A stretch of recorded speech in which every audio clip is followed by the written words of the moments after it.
Menurutku gini ya, secara prinsip tuh kita memang mesti mempermudah semua proses politik bagi rekrutmen kepemimpinan di semua level. Prinsipnya itu menurutku harus dipermudah. Jadi segala hal yang kemungkinan akan mempersulit warga negara untuk masuk dalam proses politik, rekrutmen kepemimpinan, termasuk batasan usia, menurutku itu memang harus dihilangkan satu persatu. Nah, tapi sekarang jadi mari kita periksa nih, apakah sistem politik dalam rekrutmen kepemimpinan sekarang betul-betul sudah mempermudah, bukan sekedar mempermudah. Najwa Shihab memberikan opininya terkait keputusan MA yang mengubah ketentuan syarat calon kepala daerah dari yang berusia paling rendah 30 tahun untuk tingkat provinsi dan 25 tahun tingkat kota kabupaten. Menurut Najwa, negara harusnya memberikan kemudahan kepada seluruh rakyat Indonesia untuk maju mengikuti pemilihan pemimpin, bukan hanya mempermudah. Karena apa gunanya mempermudah batas usia kalau lu mau menjadi calon gubernur, calon wakil gubernur, calon presiden, calon wakil presiden, kalau anak muda yang tidak merupakan bagian dari elit politik tidak punya kesempatan dan akses untuk memanfaatkan kemudahan itu. Jadi intinya tuh bukan mempermudah tapi mempermudah. Sekarang realitanya, kalau tidak punya darah politik, kalau tidak dekat dengan oligarki elit partai, kalau nggak punya uang atau logistik yang besar, sangat kecil kemungkinan bisa masuk jadi kandidat kepemimpinan di level apapun di negeri ini. Kalau bukan anaknya siapa, kalau bukan pamannya siapa, kalau bukan punya teman dekat di elit partai, anak muda tidak akan punya kesempatan itu.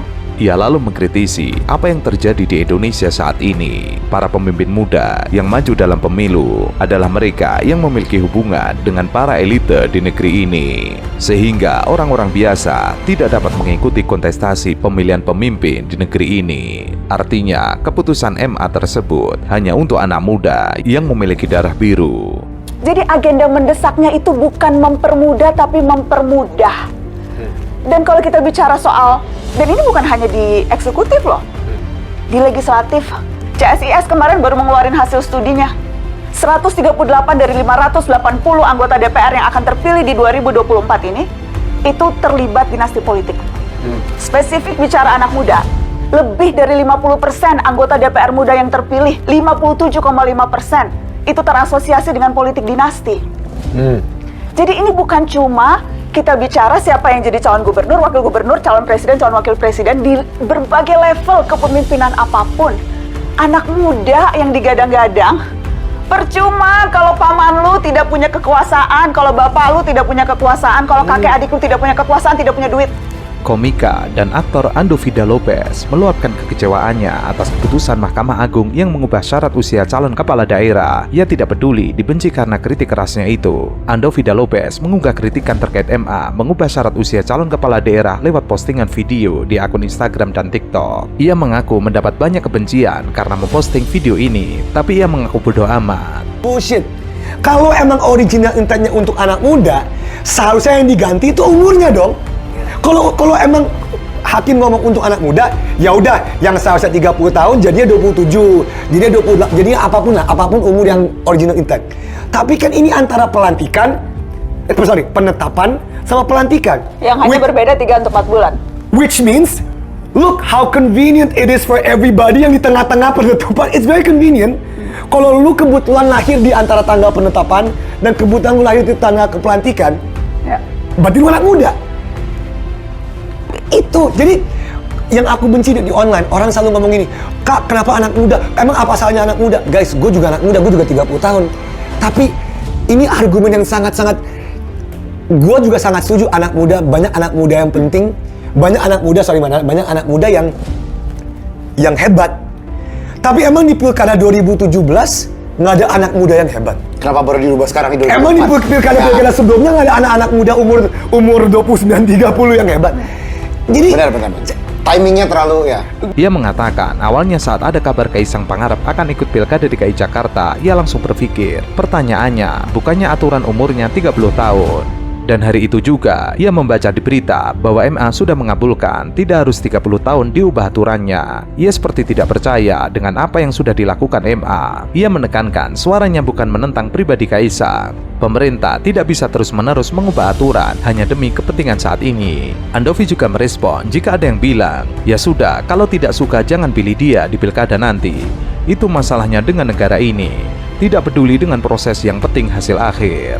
So even if you don't want to talk about timing, kalau lu mengambil filosofi original intent untuk semangat anak muda berkesempatan membangun bangsa dan negara, tapi 3-4 bulan, come on man, come on. Ini di luar dari ngomong soal Mahkamah Agung kewenangannya apa, MA kewenangannya apa, itu yang bikin aku kesel, man.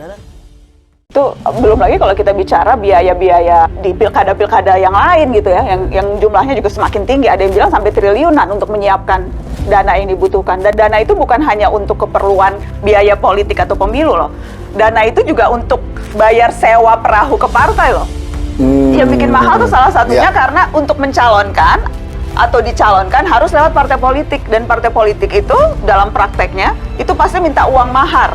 Itu juga yang bikin biayanya jadi tambah mahal. Jadi memang susah. Makanya yang bisa berkuasa yang punya darah politik. Karena kalau gitu dia udah nabung tuh bertahun-tahun, punya banyak duit kan, Jo.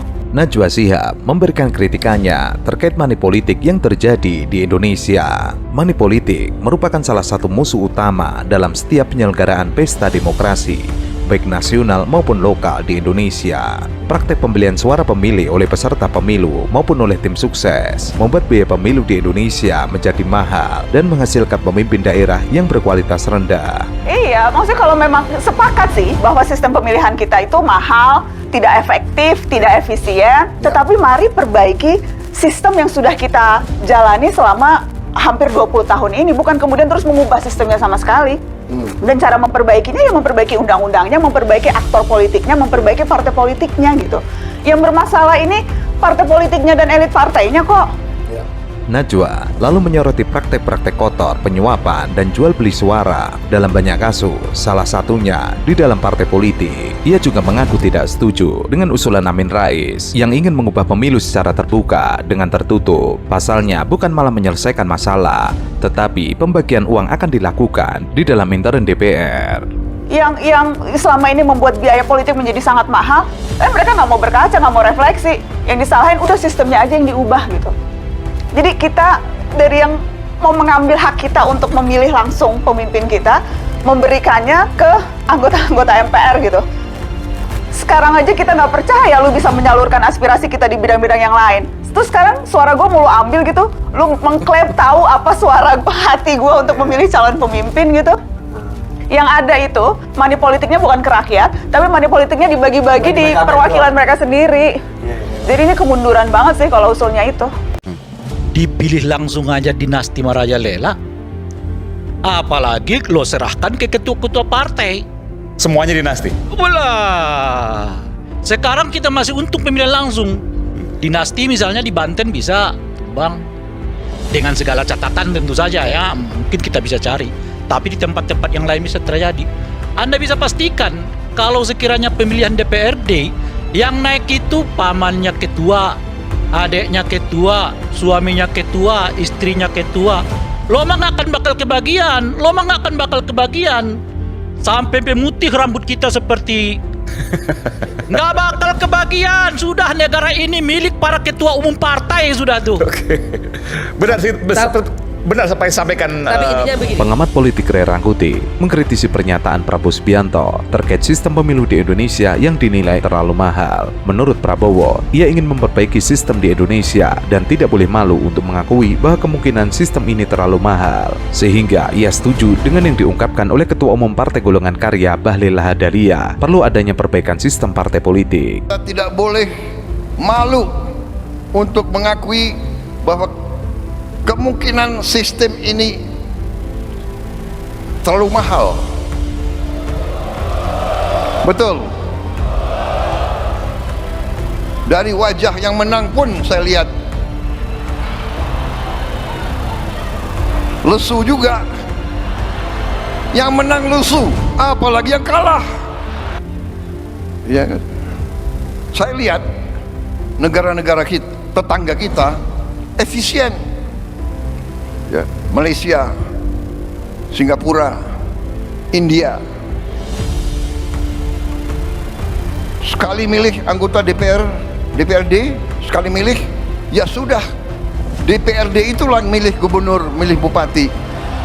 Prabowo melihat negara tetangga seperti Malaysia, Singapura, India lebih efisien karena DPRD lah yang menunjuk gubernur hingga bupati. Menurut Prabowo, uang negara dibandingkan keluar banyak untuk pemilu, lebih baik digunakan untuk memberikan makan kepada anak-anak bangsa, perbaiki sekolah, perbaiki irigasi. Ia pun berkelakar, melihat banyaknya ketua umum partai politik yang hadir, seharusnya keputusan sistem tersebut diputuskan malam itu juga. Namun tentu saja berbeda dengan Ray Rangkuti. Hampir tidak bisa kita temukan ya peserta pemilu melaporkan ke KPU itu bahwa mereka habis misalnya 200 miliar. Hampir kita nggak temukan. Kita turunkan 100 bagaimana? Hampir kita Nggak ada juga. 50 miliar, mudah-mudahan kita nggak temukan. Jadi PDIP nggak ada 50 miliar? Kepala daerahnya? Nggak usah tanya ke PDIP. Kita tanya apa yang mereka laporkan ke KPU karena itu dokumen resmi. Bisa dibuka betul? Tidak ada. Tidak ada. Ya. Iya itu yang Baru nanya emang nggak ada. Semua yang menyebut itu paling mahal mungkin 10M, 20M. Itu laporan resmi. Padahal realitanya. Saya nggak bicara itu. Saya mau mendasarkan pada laporan yang official, itu namanya di KPU. Pak Prabowo, Pilpres 2024 yang lalu, laporan keuangannya ke KPU itu berapa? 207 miliar habisnya. 207 miliar kalau kita bagi dengan 33 provinsi, berapa yang keluar kira-kira Bung Effendi? Kan kurang lebih cuma 10M kan per satu provinsi. Ya, untuk 5 tahun, ya kan? Bung Ganjar jauh lebih realistis menurut saya karena mereka mengeluarkan uang sekitar 500 miliar alias 1,5 triliun dalam laporan dana kampanye mereka. Itu kira-kira itu. Jadi untuk menjadi presiden di Republik ini dari 204 juta pemilih hanya 200M dikeluarkan oleh Pak Prabowo. Di mana halnya? Untuk 5 tahun. Jangan bilang ada biaya itu Pak. Dia nggak jujur. Kenapa nggak dilaporkan ke KPU? Ia mengatakan bahwa negara terlalu pelit terhadap rakyatnya. Jika dihitung berdasarkan laporan dana pemilu yang ada di KPU, total keuangan di seluruh provinsi di Indonesia terhitung 40 triliun rupiah. Jika dibagi dengan total penduduk di Indonesia, maka muncul angka 300 ribu rupiah. Jika dibagi lagi ke dalam 12 bulan, maka muncul angka 5.000 rupiah per orang. Artinya untuk penyelenggaraan pemilu, satu orang penduduk Indonesia dianggarkan 5.000 rupiah per orang. Kalau lihat 200M-nya besar. Dibagi 38 provinsi. Bagi 38 provinsi bagi 15 tahun. Lo bagi lagi 12 bulan. Gak ada biayanya itu menurut saya untuk makan siang gratis 10.000 sehari loh. Coba kawan-kawan mahasiswa keluarkan handphonenya, kita kalkulasi.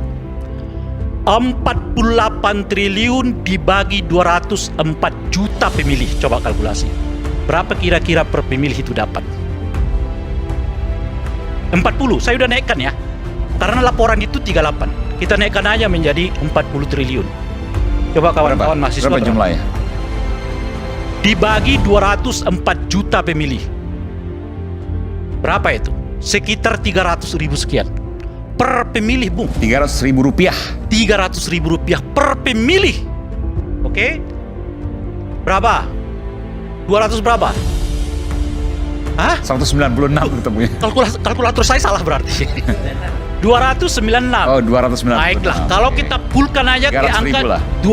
300 ribu kan? Iya. 300 ribu dibagi 5. Karena 5 tahun itu. Berapa kira-kira? 60 ribu. 60 ribu, Bung, per tahun lo kasih ke rakyat. Lo bilang itu mahal. Itu dalam konteks berapa tadi totalnya? Kan 30, saya udah naikkan 40 triliun. 40 triliun. Dibagi 204 juta pemilih. Iya. Dapatnya 300 ribu per pemilih kan? Dibagi 5 tahun. Karena pilkada itu 5 tahun jaraknya kan?